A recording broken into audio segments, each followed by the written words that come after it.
There exists in the South Carolina Historical Society archives a sealed document dated March 1847, marked with a warning that still chills researchers who discover it contains testimony too disturbing for public record. May God forgive what men have done. Inside those yellowed pages lies the testimony of 8 plantation owners who suffered identical horrific injuries over a span of 11 years.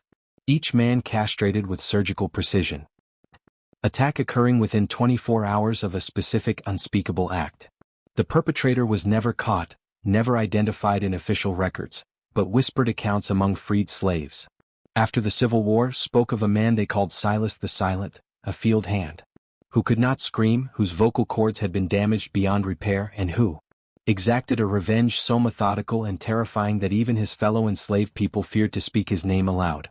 What you are about to hear is the reconstruction of events that South Carolina authorities deliberately obscured. A pattern of violence so disturbing that it was easier to pretend it never happened than to confront what it revealed about the plantation system itself. Before we continue with the story of Silas and the 8 men who fell victim to his calculated fury, I need to ask you something. This channel exists to bring you the darkest, most unsettling true stories from American history, the ones that textbooks won't touch. If you appreciate content that doesn't shy away from historical horror, hit that subscribe button right now. And I'm curious, where are you listening from? Drop a comment with your state or city. Now let's descend into one of the most disturbing cases of revenge in American history. The sealed testimony wasn't opened by accident. It was the persistence of a graduate student in 2003 that brought these events back to light, and what she found would haunt her research for years to come. The South Carolina Low Country in 1836 was a landscape of contradictions, breathtaking natural beauty concealing systematic human suffering. The region's rice plantations generated extraordinary wealth for a small class of white landowners, built entirely on the forced labor of thousands of enslaved African-Americans who toiled in mosquito-infested fields where malaria and dysentery killed as readily as overwork. Charleston, 40 miles to the east, presented a facade of genteel Southern culture, grand balls, literary societies, churches with soaring steeples, while the surrounding countryside operated as an interconnected network of labor camps, where human beings were bought, sold, bred, and worked to death with impunity. The Low Country plantation belt stretched along the coastal plain where the intersection of tidal rivers and rich soil created ideal conditions for rice cultivation. But rice agriculture was punishing work. Enslaved workers stood knee-deep in water for hours, vulnerable to snakes, alligators, and disease, their hands torn bloody from the sharp-edged rice stalks. The heat in summer was suffocating, the air thick with humidity and insects. Winter brought cold rains that soaked through thin clothing. The enslaved population on these plantations significantly outnumbered their enslavers, sometimes by ratios of 20 or 30 to 1, which created a permanent atmosphere of fear among white plantation owners. This fear manifested in brutal discipline, complex systems of surveillance and punishments, designed not just to control but to terrorize. Into this world in approximately 1815, a child was born who would be given the name Silas. His mother, according to fragmentary records, was named Patience, a woman who worked in the fields of the Rutledge plantation near Georgetown. His father's identity was never recorded, though plantation ledgers noted that Patience's child was mulatto, indicating a white father. This detail, seemingly minor, would prove significant in the rigid caste system of plantation society. The children of enslaved mothers and white fathers occupied a peculiar position, legally enslaved through their mothers' status, yet bearing the features of their oppressor fathers, which often marked them for special resentment or unwanted attention. Silas grew up in the quarters, the crowded wooden structures where enslaved families lived in conditions that barely qualified as shelter. The buildings leaked in rain, sweltered in summer, and provided little warmth in winter. Privacy was impossible. Families were separated on the whim of economic necessity. Children sold away from parents, husbands from wives. The psychological toll of this instability was immeasurable. Yet within these communities people created networks of support, passed down African traditions mixed with Christian teachings, sang songs that encoded messages of resistance, and found ways to maintain their humanity in a system designed to deny it. By age 7, Silas was working in the fields, Plantation records from the Rutledge estate preserved in the South Carolina Historical Society list him in 1822 as field hand small tasks. By 10 he was doing full adult labor. Those who knew him in these years, according to later oral histories collected by the work's progress administration in the 1930s, remembered a quiet boy who learned quickly and seemed to observe everything with unusual intensity. One elderly, formerly enslaved person, interviewed in 1937, recalled, "My granddaddy told me about a boy named Silas who never spoke much even as a little child. Had light skin and gray eyes that looked right through you. Said that boy saw things other children didn't see. Remembered things it was safer to forget." The South Carolina Low Country had a reputation even among other slave states for exceptional brutality. The demographics, enslaved people outnumbering whites so dramatically, created paranoia among plantation owners, especially after the Denmark-VZ conspiracy of 1822 when Charleston authorities uncovered an alleged plot for a massive slave uprising. Though the conspiracy's full extent remains debated by historians, the white response was unambiguous. 35 black men were hanged and restrictions on enslaved people became even more severe.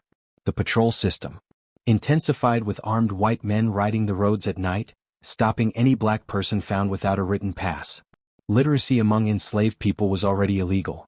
Now even religious gatherings without white supervision were banned. The message was clear.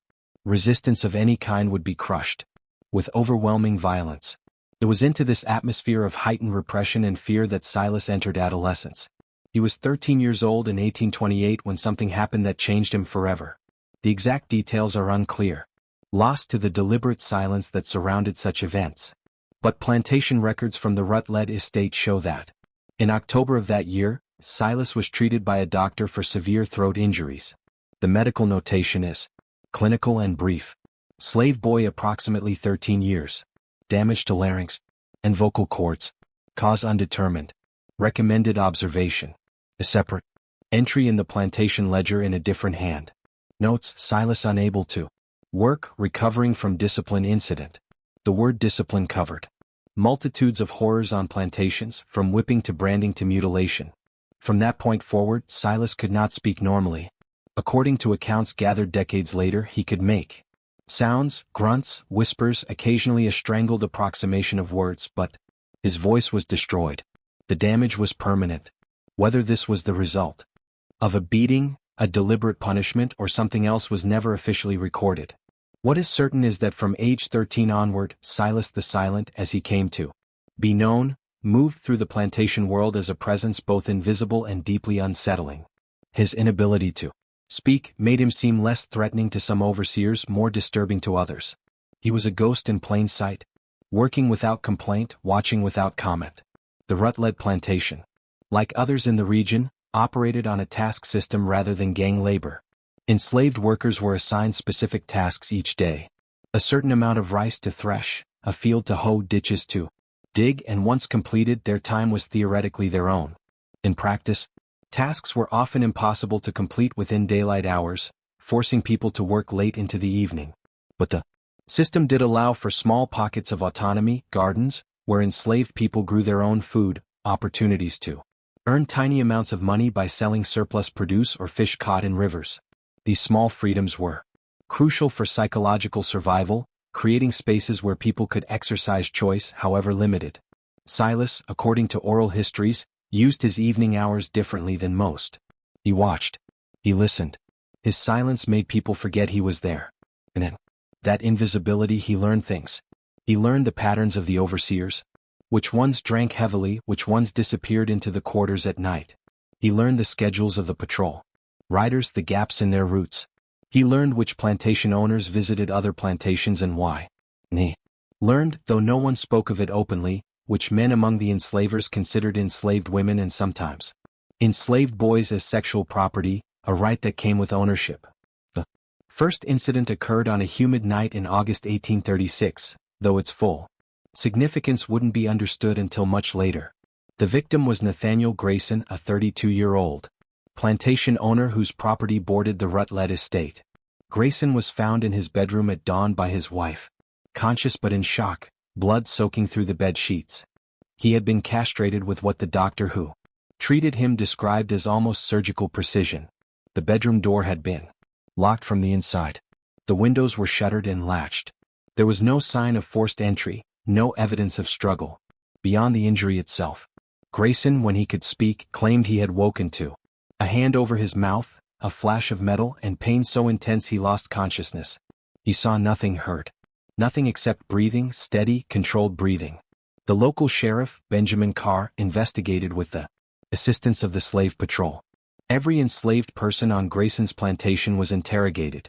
Several were whipped. On suspicion, a common practice designed more to reassert control than to extract information. Nothing useful emerged. Grayson's wife insisted no enslaved person had been in the house that evening. The house servants, questioned separately, confirmed they had been locked in their quarters as usual at nightfall, a practice Grayson followed religiously. The investigation stalled within days. And while rumors spread among white society, theories of revenge, whispers of abolition conspiracies, no arrest was made. What the sheriff's report didn't include, because Grayson refused to speak of it, was what had happened the previous afternoon. A field hand from the neighboring Rutledge plantation, a young man named Silas, had been loaned to Grayson for the day to assist with repairs to a rice mill. Such temporary transfers were common, a system of mutual assistance among plantation owners. The work had taken until evening, and rather than send Silas back in darkness, Grayson had kept him overnight in a storage shed near the main house. Grayson had visited that shed around 10 o'clock that evening. He was there for approximately half an hour. When he emerged, adjusting his clothing, Silas emerged behind him, moving slowly, his face unreadable. Grayson told his overseer to return Silas to the Rutledge plantation at first light. That was the last coherent order he gave before the no connection was made. Grayson himself never mentioned Silas's presence on the property. To do so would have required explaining why he visited the shed late at night, and such an admission would have raised questions Grayson had no intention of answering. In the honor culture of the Southern plantation elite, certain things were understood but never acknowledged. Sexual access to enslaved people was simultaneously a casual practice and an unmentionable reality. To speak of it openly was to violate social codes that maintained the fiction of white gentility. So Grayson suffered in silence, eventually telling people he had been attacked by an unknown intruder, possibly a runaway slave who had mysteriously gained entry to his locked bedroom. Silas returned to the Rutledge plantation. He worked in the fields. He said nothing because he could say nothing. His face betrayed no emotion. Life continued. 18 months passed. Then in February 1838, a second incident occurred. The victim this time was Thomas Wright, owner of a medium-sized plantation 12 miles south of the Rutledge property. Wainwright was 41 years old, married with 4 children, a respected member of his local church. He was found by his overseer in the plantation office, a small building, separate from the main house, castrated in the same precise manner as Grayson. The door had been bolted from inside. Wainwright was unconscious from blood loss and shock. He survived but remained unable to provide any useful description of his attacker. He claimed he remembered nothing. He had been working late on account books, and the next thing he knew he was waking in agony. The sheriff investigated again. This time the similarities to the Grayson case were noted. 2 plantation owners, both attacked in locked rooms, both suffering identical injuries, both unable to identify their attacker. Theories proliferated. An organized slave rebellion. A campaign by abolitionists, a disturbed individual with a grudge against the planter class. The investigation again focused on enslaved people in the area, particularly those who had demonstrated any independence of spirit or intelligence that might suggest capacity for such a crime. Several men were arrested, interrogated harshly, and held for weeks before being released for lack of evidence. Once again, a critical detail went unreported. 2 days before the attack, Wainwright had traveled to Georgetown to conduct business.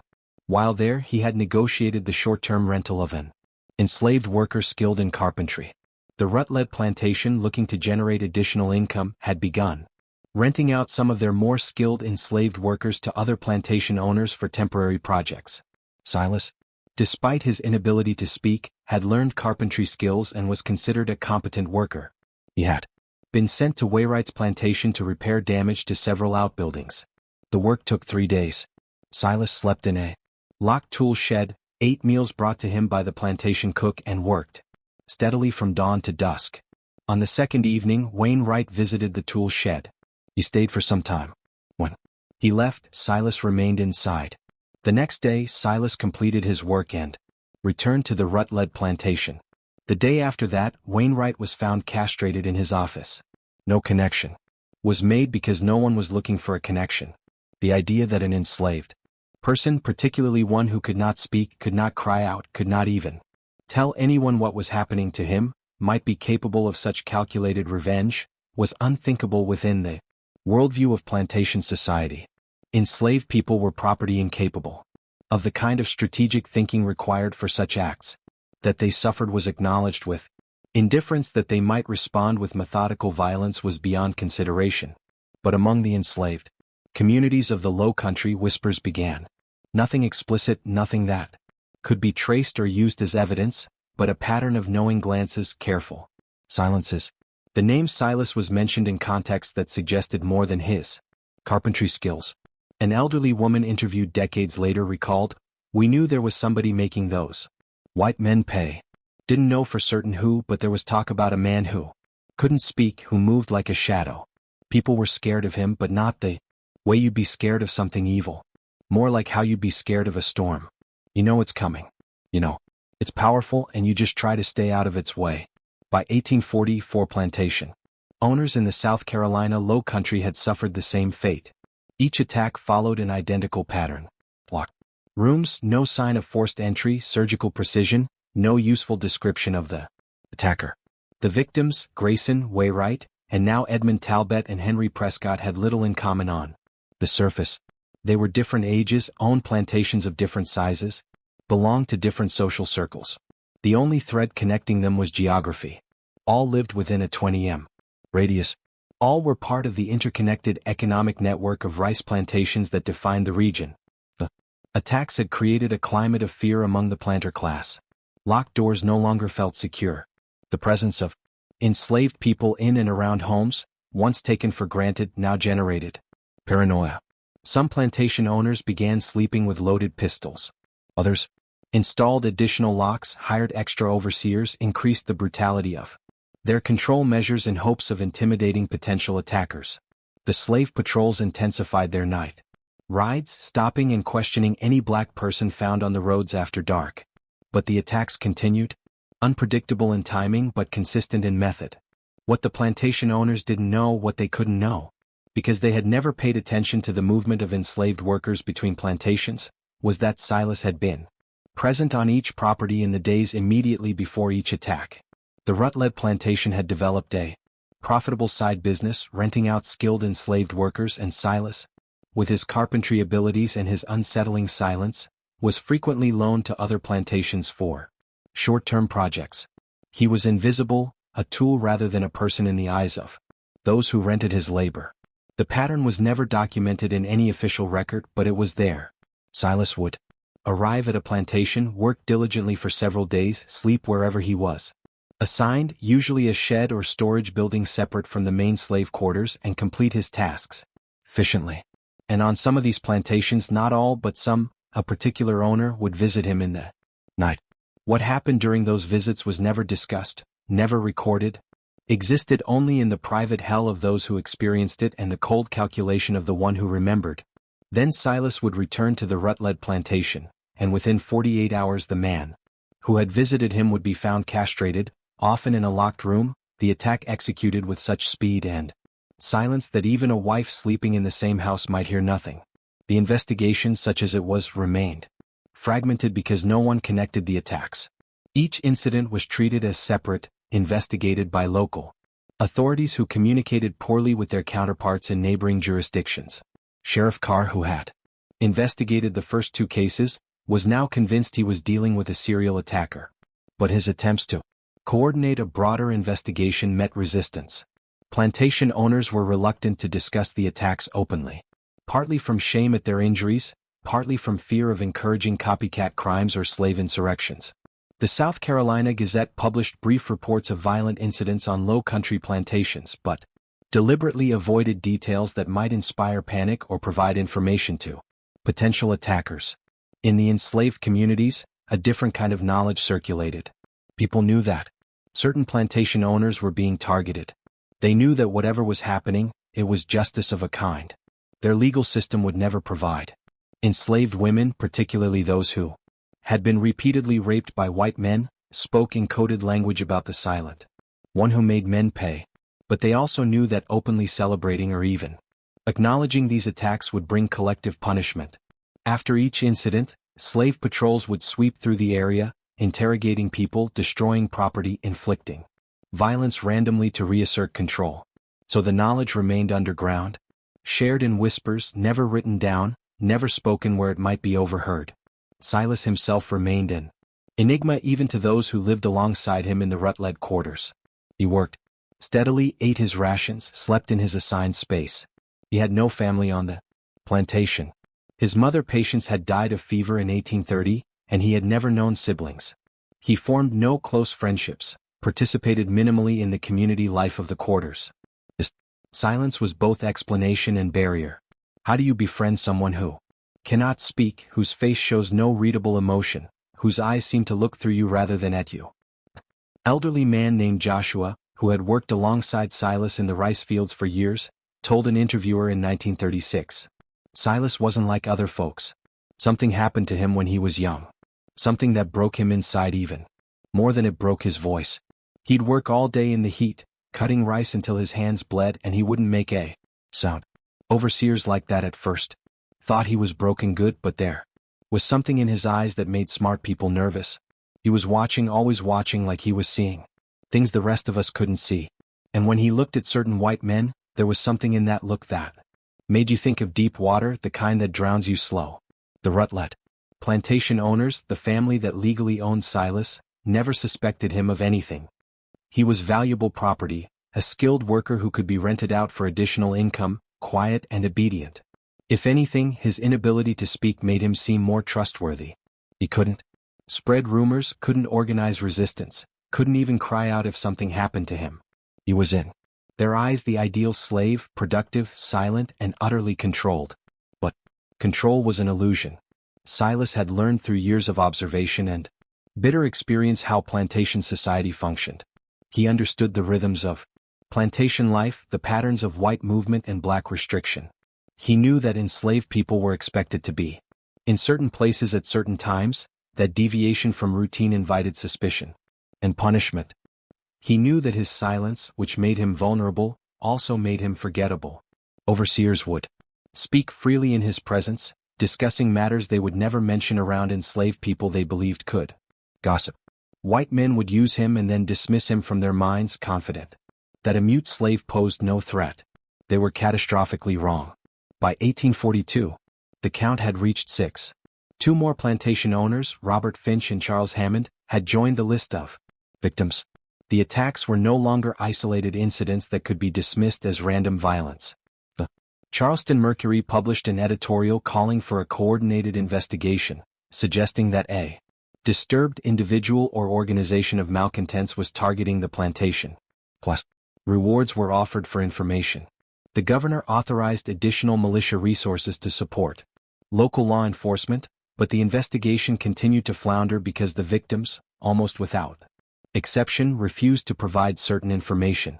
None would discuss their activities in the hours immediately before the attacks. None would acknowledge the presence of particular enslaved workers on their properties. To do so would have required admitting to behaviors that, while common, were supposed to remain unspoken. The honor culture of the Southern elite valued reputation above almost all else.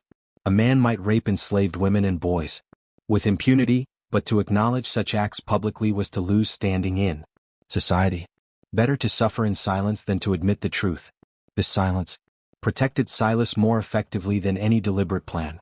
The pattern was there waiting to be discovered, but no one with the authority to investigate was willing to look in the direction that would reveal it. And so the attacks continued, each one a precise, methodical act of revenge that left its victim alive but destroyed, capable of knowing what had been done to him, but powerless to name his attacker. Just when the investigation seemed hopelessly stalled, an unexpected witness emerged, who would threaten to unravel everything. Her name was Denina, a house servant on the Hammond plantation, and she had seen something the night Charles Hammond was attacked. Something she couldn't forget no matter how much she wanted to. Dina was 34 years old in 1842, a woman who had spent her entire life enslaved on various lowcountry plantations. She had been sold twice. Once as a child when her original owner died, once as a young woman when a plantation went bankrupt. The Hammond plantation was her third place of bondage. As a house servant, she occupied a complicated position in plantation hierarchy. House slaves generally had better food, better clothing, and less physically demanding work than field hands. But this proximity to white owners came with its own terrors. House servants saw and heard things, marital conflicts, financial troubles, private cruelties that made them uniquely vulnerable. Knowledge was dangerous for enslaved people. Witnessing things you weren't supposed to see could get you sold, beaten, or killed. On the night of Charles Hammond's attack, Dina had been sleeping in a small room off the kitchen, as was customary for the cook and primary house servant. Around 2 o'clock in the morning, she woke to use the chamber pot and heard something. A sound so faint she almost convinced herself she'd imagined it. It was a footstep on the stairs leading to the second floor where the family bedrooms were located. The staircase was old and certain steps creaked predictably. Dina knew those sounds intimately, had climbed those stairs countless times each day. What she heard was someone moving slowly, carefully testing each step to minimize noise. She should have stayed in her room. Every instinct of survival told her to remain silent, to see nothing, to know nothing. But curiosity or perhaps some deeper intuition drew her to the doorway. The house was dark except for a single candle she lit, shielding its light with her hand. She moved to where she could see the staircase. A figure stood at the top, barely visible in the darkness. The silhouette was male, lean, moving with careful deliberation toward Hammond's bedroom. For a moment, Dina's heart stopped, thinking she was witnessing a murder in progress. Then, the figure turned slightly and candlelight caught his face for just an instant. She recognized him. Silas, the carpenter from the Rutledge plantation who had been working on the property for the past 3 days repairing the gallery railings and several window frames. He had been locked in the tool shed each night, or so everyone assumed. Clearly he had found a way out. As Dina watched, frozen in her doorway, Silas reached Hammond's bedroom door. She expected it to be locked. Hammond locked his door every night, paranoid about the recent attacks on plantation owners, but the door opened silently. Silas slipped inside. The door closed. Dina stood paralyzed with indecision. She should wake someone, should raise an alarm, but something stopped her. Perhaps it was the memory of Hammond's visits to the quarters, the way he selected women with the casual authority of someone choosing fruit at market. Perhaps it was the knowledge that whatever was about to happen, she wanted no part of it. Perhaps it was recognition that the silent man who had just entered that bedroom was enacting a kind of justice the legal system would never provide. She returned to her room. She lay awake listening. The house remained quiet. No screams, no struggle, no sounds of violence, just silence, deep and complete. When Hammond's agonized moaning began just before dawn, Dina was already in the kitchen starting the fire, preparing breakfast. She was there when Hammond's wife began screaming, when the doctor was summoned, when chaos erupted through the household, and when the sheriff arrived to question everyone. Dina said nothing about what she had seen, nothing about the figure on the stairs, nothing about Silas entering the locked bedroom. But silence has a way of festering, especially when weighted with knowledge that might save lives or condemn them. Dina carried what she knew through the remainder of 1842 and into 1843, watching Silas when he occasionally returned to the Hammond plantation for additional work, observing him with a mixture of fear and something close to awe. He never acknowledged her with anything more than the briefest glance, but she felt certain he knew that she had seen him. They existed in a state of mutual silence, each holding knowledge that could destroy the other. The seventh attack occurred in November 1843. The victim was Daniel Merrick, a particularly brutal plantation owner whose cruelty was notorious even by the standards of the region. Merrick owned a large plantation near the Waccamaw River, more than 40 slaves working rice fields that generated substantial profits. He was known for creative punishments, thumb screws, the stocks, brutal whippings for minor infractions. He was also known for his appetites, which extended to both enslaved women and younger men. The enslaved community on his plantation lived in constant terror. Silas had been sent to Merrick's plantation in early November to construct a new storage building for rice harvesting equipment. The project required 10 days of work. Silas slept in a locked corn crib, took his meals away from the other enslaved people, and worked with mechanical efficiency. The third night of his stay, Merrick visited the corn crib. What happened during that visit was known only to two people. But 9 days later, when Silas had completed his work and returned to the Rutledge plantation, Merrick was found by his overseer in the plantation office, castrated with the now familiar precision. By this point, 7 plantation owners had been attacked.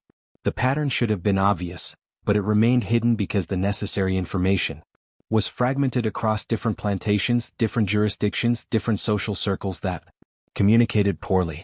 The victims had formed an informal association meeting, occasionally to share information and theories, but their shame and reluctance to discuss certain details prevented them from seeing the pattern. They knew they were being targeted by someone with detailed knowledge of their homes and habits, but they couldn't or wouldn't acknowledge the common thread.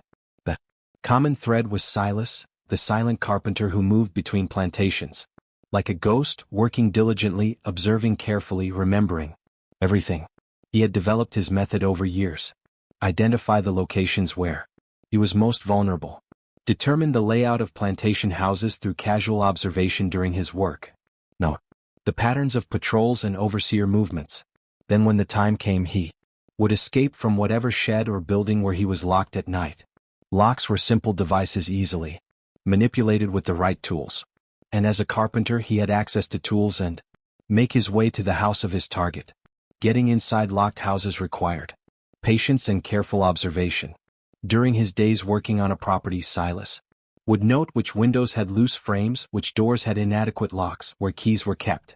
He learned that many plantation houses, for all their grandeur, were poorly secured.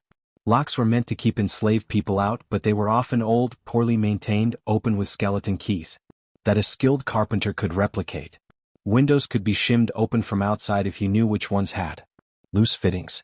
Once inside, Silas moved with the confidence of someone who had studied his terrain.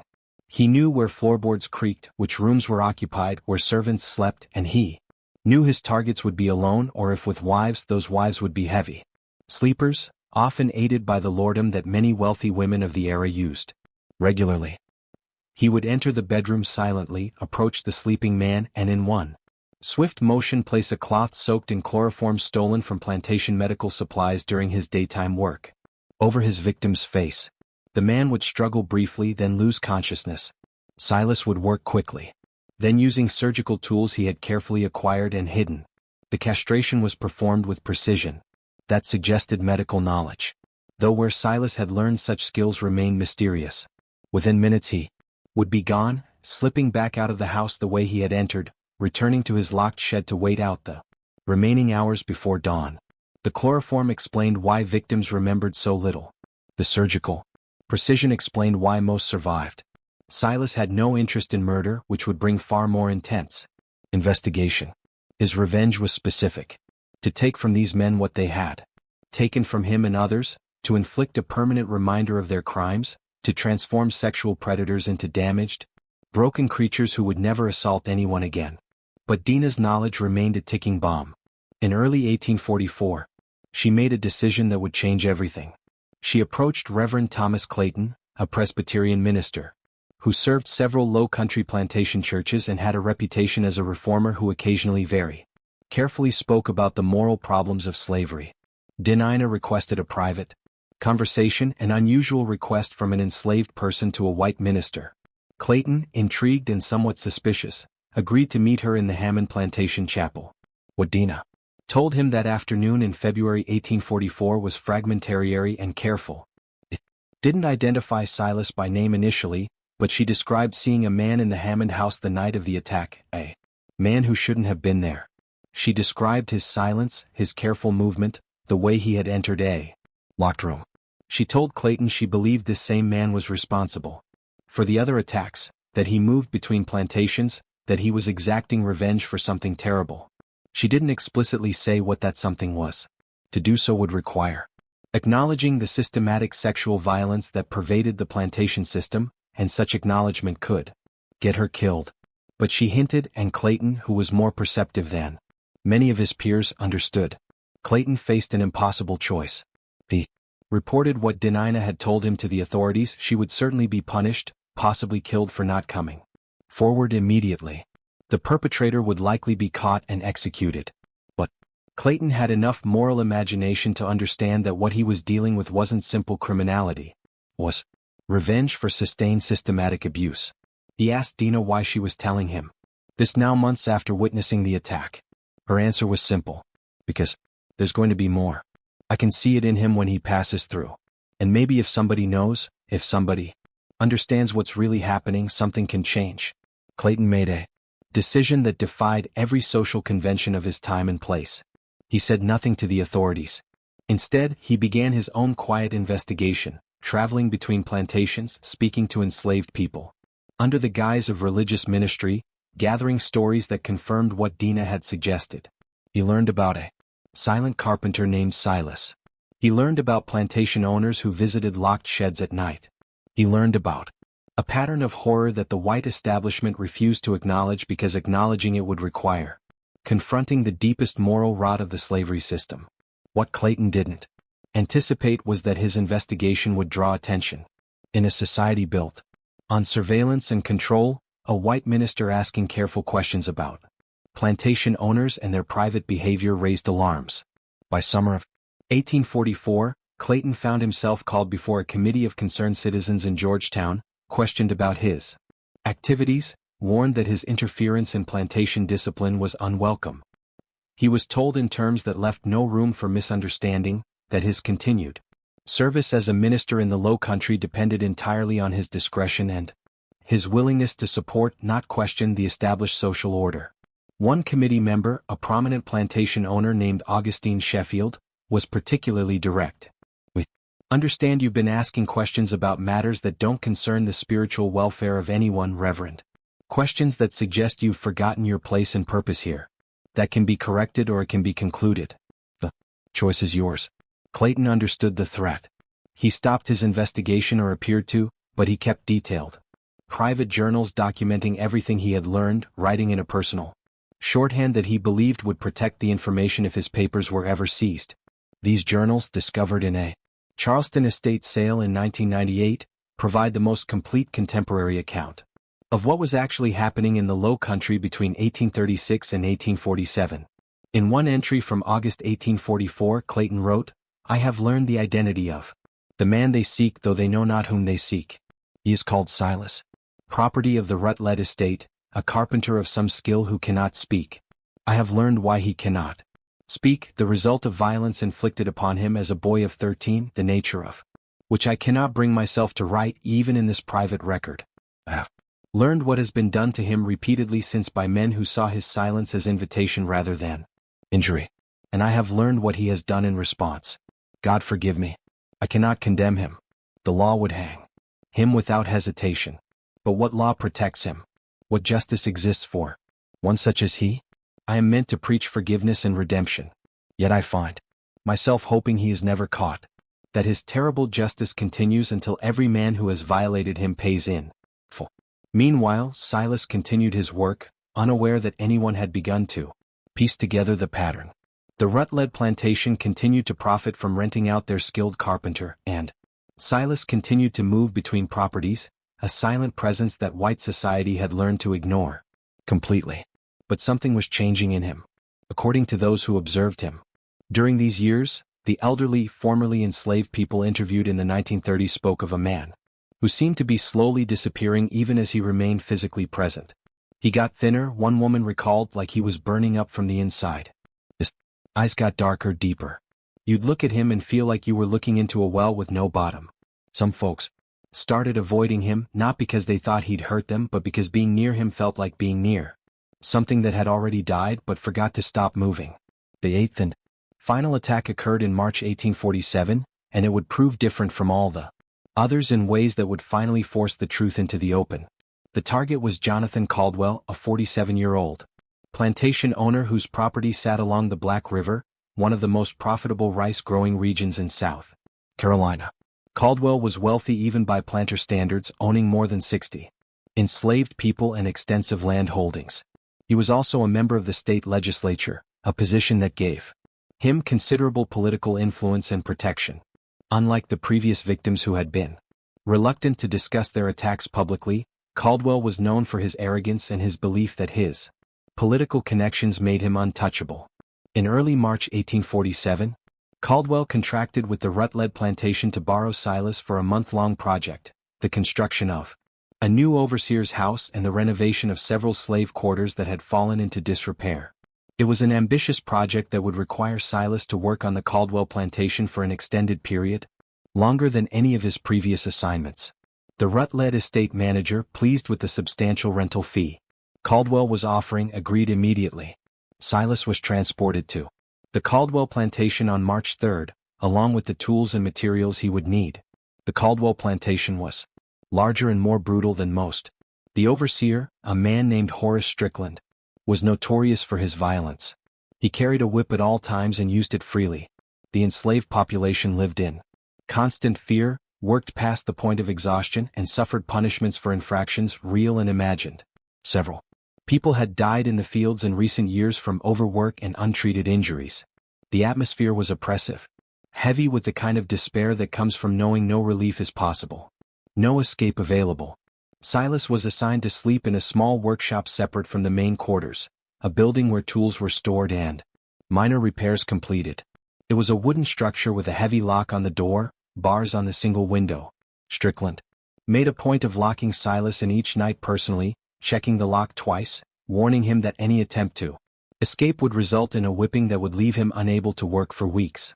Silas showed no reaction to these threats, simply nodded his understanding and went about his work during the day with the same mechanical efficiency he brought to every project.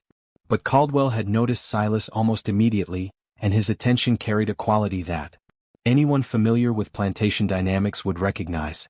On the second evening of Silas's stay, Caldwell visited the workshop after dark. He stayed for more than an hour. When he left, his clothing was disheveled, his face flushed. Silas remained inside, standing motionless near the workbench, his face unreadable in the dim light of a single candle. The pattern repeated itself over the following weeks. Caldwell would visit the workshop 2 or 3 times each week, always after dark, always staying for extended periods. The other enslaved people on the plantation noticed, as they noticed everything but said nothing. Speaking about such things was suicidal. Strickland, the overseer, also noticed, but his response was to ensure Silas remained locked in securely, not to protect Silas but to protect Caldwell's privacy, and to ensure this valuable rented property didn't escape before completing the work that Caldwell had paid for. What none of them knew was that Silas had been planning something different this time. The extended duration of the project, the isolation of the workshop, the regularity of Caldwell's visits, all of it created an opportunity that hadn't existed with previous targets. Silas had been patient for 11 years, striking and disappearing, never caught, never even suspected. But something had shifted in him during those years. The careful calculation that had characterized his earlier attacks was giving way to something darker, more desperate. He was 32 years old, had lived half his life as a mute instrument of other people's desires and his own revenge, and he was tired in a way that went beyond physical exhaustion. On the night of March 24th, Caldwell made his usual visit to the workshop. But this time Silas didn't wait for him to leave. This time he didn't plan to slip out later to enter a locked house, while everyone slept, to complete his work in silence and disappear before dawn. This time, when Caldwell finished his assault and began to dress, Silas moved. The attack was swift and brutal. Silas had a carpenter's hammer hidden beneath his sleeping pallet, and he used it to strike Caldwell across the back of the head, hard enough to stun but not kill. Caldwell collapsed, conscious but disoriented, unable to cry out. Silas worked quickly, then using rope from his carpentry supplies to bind Caldwell's hands and feet, stuffing a rag into his mouth to muffle any sounds. Then he lit every candle in the workshop, creating brightness that was unusual, almost ritualistic. And he retrieved the surgical tools he had carefully maintained over the years, cleaned and sharpened after each use, kept hidden in a secret compartment in his tool chest. What happened next took nearly an hour. Unlike the previous attacks, which had been executed with swift precision while victims were unconscious, this time. Silas worked slowly, methodically, while Caldwell was fully aware. The castration was performed in stages with long pauses between each cut, during which Silas would simply stare at Caldwell's face, watching the terror and pain, making no sound himself but ensuring his victim understood exactly what was happening and why. It was tortured, deliberate, and calculated. A reversal of power so complete that Caldwell, for perhaps the first time in his privileged life, understood what it meant to be utterly helpless, to have your body violated, while you were powerless to prevent it, to know that no one would come to help you because you were not considered fully human by those who held power over you. When Silas finally finished, he cleaned his tools carefully, put them away, and did something he had never done before. He unlocked the workshop door from the inside and walked out into the night, making no attempt to hide, no attempt to return to the locked building before dawn. He walked across the plantation yard, past the main house, where lamps still burned in some windows, past the quarters where enslaved people lay awake, listening to sounds they couldn't quite identify. He walked to the edge of the plantation property, to the river that marked the boundary, and he stood there looking at the dark water as the first light of dawn began to gray the eastern sky. It was found there at sunrise by Strickland, the overseer, who had discovered Caldwell in the workshop, screaming through his gag, barely conscious from blood loss and shock. Strickland had immediately organized a search, expecting to chase an escaped slave through the swamps.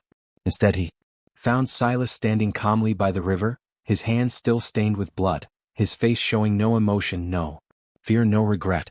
When Strickland approached with 3 other white men, all armed, Silas made no attempt to run. He simply turned to look at them. And later, Strickland would tell people that the look in Silas's eyes was the most terrifying thing he had ever seen. Not rage, not madness, but something emptier and colder, like looking into the eyes of a man who had already left his body behind. Just when you think you understand the full scope of this horror, remember that Caldwell was the 8th victim we know about. How many others might there have been? Attacks that went unreported. Victims too ashamed to admit what had happened to them. If this story is giving you chills, share this video with someone who appreciates dark historical mysteries. Hit that like button to support content that doesn't shy away from the brutal truths of American history. And don't forget to subscribe. We have more stories like this one. Tales that history tried to bury. Now let's see what happened when the truth finally came out. They arrested Silas immediately, shackled him with irons on his wrists and ankles, locked him in a storage shed on the Caldwell plantation while they decided what to do. Caldwell was taken to Charleston for emergency medical treatment. He survived like all the previous victims, but the injury was catastrophic and permanent. News of the attack spread rapidly through the Low Country, and for the first time, the authorities began to seriously investigate whether this might be connected to the previous incidents. Sheriff Carr, who had been investigating these attacks for more than a decade, traveled immediately to the Caldwell plantation. For the first time, he had an actual suspect in custody. The interrogation began the following day, March 26, 1847, in a small room in the Georgetown courthouse where Silas had been transferred under heavy guard. Present were Sheriff Carr, 2 deputies, the district attorney, and Reverend Clayton, who had been summoned at Carr's request because he was known to have the trust of enslaved people and might be able to get Silas to communicate despite his inability to speak. The interrogation transcript, part of the sealed documents later archived by the South Carolina Historical Society, makes for disturbing reading. Silas was brought in chains into the room, his hands shackled to a ring bolted into the floor. He sat without resistance, his face showing no expression, his damaged throat making occasional involuntary sounds but no words. Sheriff Carr began with direct questions. Did you attack Jonathan Caldwell? Did you castrate him? Silas nodded slowly to both questions. No denial, no attempt to escape. Responsibility. Then Carr asked the question that mattered. Have you done this before? Are you responsible for the other attacks? Silas stared at him for a long moment, then nodded again. The men in the room exchanged glances. They had suspected, but confirmation was different. Carr pressed further. Oh, many? How many men have you attacked? Silas held up both hands, fingers spread. Carr felt something cold settle in his stomach. What? Why did you do this? It was Reverend Clayton who intervened. Then he had brought paper and pencil, thinking Silas might be able to write. But when he offered them, Silas shook his head. He couldn't read or write. Literacy was illegal for enslaved people and he had never been taught. So Clayton tried a different approach. He began asking yes or no questions and Silas responded with nods or headshakes. The conversation that followed, reconstructed from Clayton's journal and the official transcript, revealed the pattern that had been there all along, hidden by shame and silence. "Did these men hurt you?"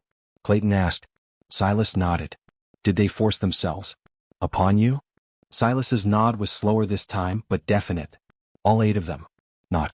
"Did this happen to you when you were young? When your voice was damaged?" "Not."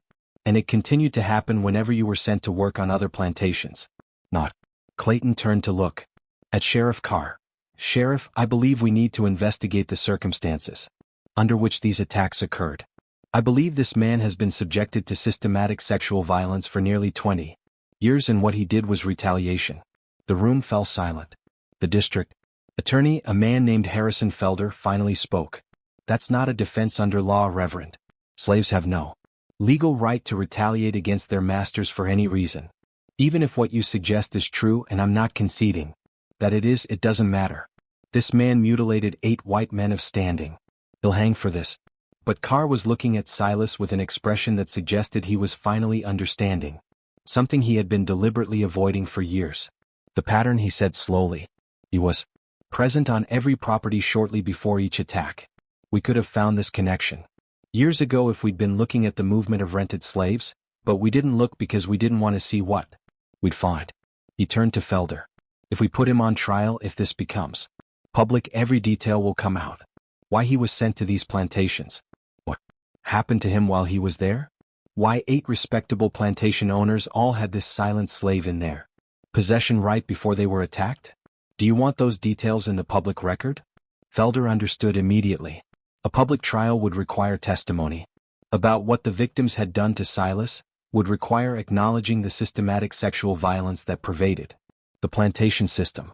It would be humiliating for the victims, disruptive to the social order, potentially inspiring other enslaved people to acts of resistance. Better to handle this quietly to avoid the publicity that would come from a trial. "What are you suggesting?" Felder asked carefully. "Suggesting," Carr said, "that we document what we need to document, that we close these cases as solved, and that we handle the punishment without a public spectacle that serves no one's interest." What followed was a bureaucratic exercise in concealment. The official record would show that Silas, property of the Rutledge plantation, had confessed to 8 counts of assault on plantation owners. Between 1836 and 1847, the motive would be listed as unknown or general rebellious disposition.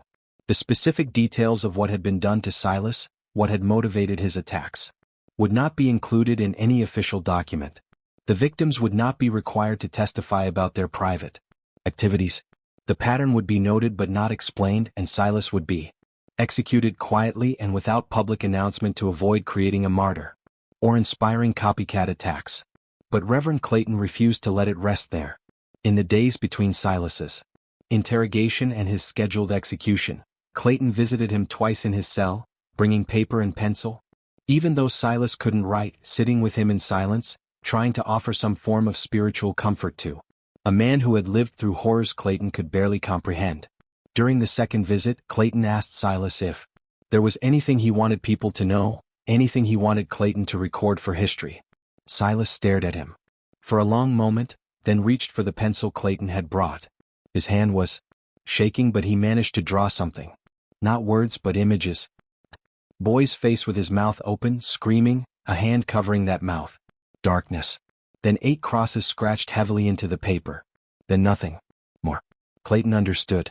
The 8 crosses represented Silas's victims, but they also represented something else. 8 times that Silas had taken back some measure of power had made his attackers feel a fraction of what he had felt. It wasn't justice in any legal sense, but it was the only justice Silas had ever been able to claim. Clayton carefully preserved the drawing in his journal, where it remains to this day a stark visual testimony to violence that official records tried to erase.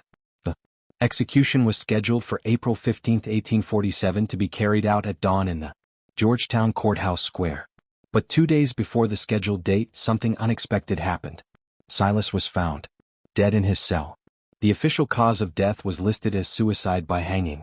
using strips of cloth torn from his blanket, but there were inconsistencies in the report that raised questions then, and continue to raise questions now. The cell was supposedly under constant guard. The cloth strips would have required considerable time to tear and braid into a rope strong enough to support a man's weight, and several people who saw the body noted bruising around the throat that seemed inconsistent with self-inflicted hanging. Whether Silas took his own life, or whether he was killed to prevent a public execution that might draw unwanted attention, that question was never officially answered. His body was buried in an unmarked grave in the cemetery reserved for enslaved people, a location that has since been lost to development and time. There is no headstone, no memorial, nothing to mark where Silas the Silent finally found silence in death.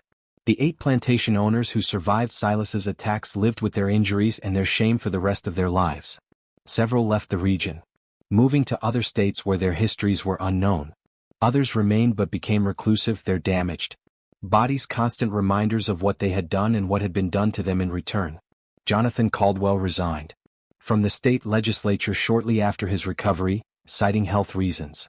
He sold his plantation in 1849 and moved to Virginia, where he died in 1856, leaving behind no public record of what had happened to him. Nathaniel Grayson, the first victim, lived until 1861, long enough to see the beginning of the Civil War that would eventually destroy the system that had enabled his crimes. He never married, never spoke publicly about his attack, and died isolated and alone in the house where it had occurred. The Rutledge plantation continued to operate until 1865, when the Union Army's occupation of South Carolina effectively ended slavery in the region. The plantation buildings were burned during the war, and the land was eventually divided and sold. No records survive of what happened to the enslaved people who had lived there, including those who had known Silas, worked alongside him, perhaps even suspected what he was doing during those 11 years. They scattered after emancipation, seeking family members sold away, trying to build new lives in a society that offered freedom in name but little in practice. Some of their descendants still live in the Low Country, though few know their connections to this history. Reverend Thomas Clayton continued his ministry in South Carolina until 1852, when he resigned and moved to Pennsylvania, a state where he could work more openly with abolitionist organizations. His journals were inherited by his daughter, who preserved them carefully but never published them. She understood that the stories they contained were too dangerous, too revelatory, too challenging to the narratives that both North and South wanted to tell about slavery. Those journals passed through several generations of Clayton's descendants before being donated to a historical society, where they remained largely unexamined until the late 20th century. The sealed document that contains the official record of Silas's crimes and execution was deposited in the South Carolina Historical Society archives in 1847 with instructions that it not be opened without special permission. That restriction remained in place for more than 150 years.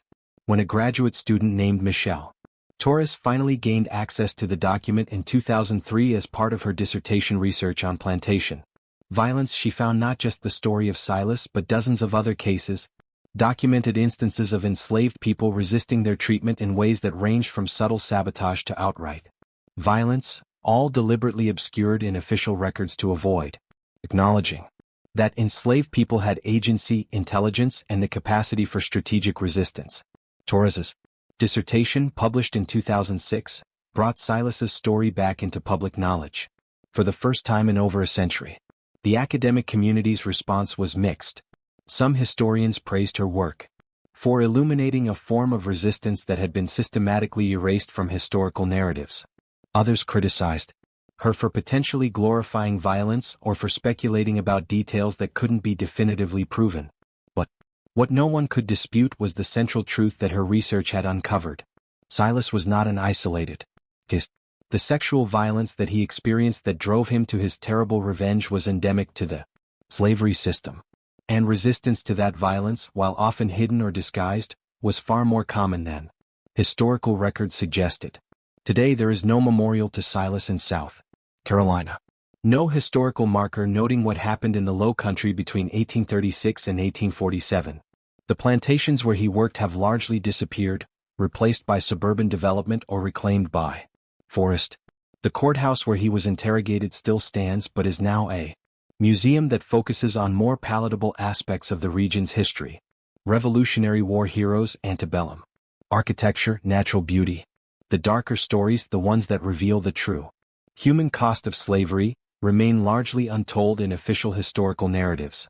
But in certain communities, particularly among descendants of enslaved people in the Low Country, the story of Silas the Silent has been preserved through oral tradition. It's told as a ghost story, sometimes a tale of revenge from beyond the grave. Other times, it's told as a cautionary tale about what happens when people are pushed beyond endurance, when systems of oppression become so brutal that resistance becomes inevitable no matter the cost. And occasionally it's told as a story of justice, imperfect, terrible, but justice nonetheless enacted by someone who had no other recourse. No other way to make his suffering mean something. The question of whether Silas was a victim, a villain, or something more complex than either category continues to generate debate among historians and ethicists. He killed no one, but he inflicted terrible injuries on 8 men. Those injuries were acts of revenge for sexual violence he suffered repeatedly over nearly 2 decades. Does that make him a hero, a criminal, a symptom of a system so morally bankrupt that it created the conditions for such desperate acts? The answer perhaps depends on whether you believe justice can exist outside the law, whether revenge can ever be righteous, whether a person who has been denied every form of legal protection and human dignity can be judged by the standards of a society that refused to acknowledge their humanity in the first place. What cannot be debated is the historical reality that Silas's story represents. He was one person, but his experience was shared by countless thousands who were never named, never remembered, whose resistance, whether through violence, flight, sabotage, or simple survival, has been systematically erased from the narratives we tell about American history. Every plantation had its secrets, its hidden violence, its buried stories. Silas is unusual only in that his story eventually came to light, preserved in sealed documents and private journals by people who recognized that the truth, however terrible, deserved to be remembered. So, what do you think of this story? Was Silas justified in what he did? Could there have been any other form of justice available to him? Leave your comment below and let me know your thoughts. These historical conversations matter because they force us to confront uncomfortable truths about our past. If you found this story compelling and want more deep dives into the dark corners of American history, make sure you're subscribed to this channel and hit that notification bell so you never miss a video. Share this with someone who appreciates history that doesn't look away from the hardest truths. And remember, these aren't just stories from the past. They're foundations of the present, patterns that echo through generations. Understanding them is the first step toward ensuring they never repeat. Until next time, keep questioning, keep learning, and never forget that behind every historical statistic, there were real people with real lives, real suffering, and sometimes terrible choices that made perfect sense in their desperate circumstances.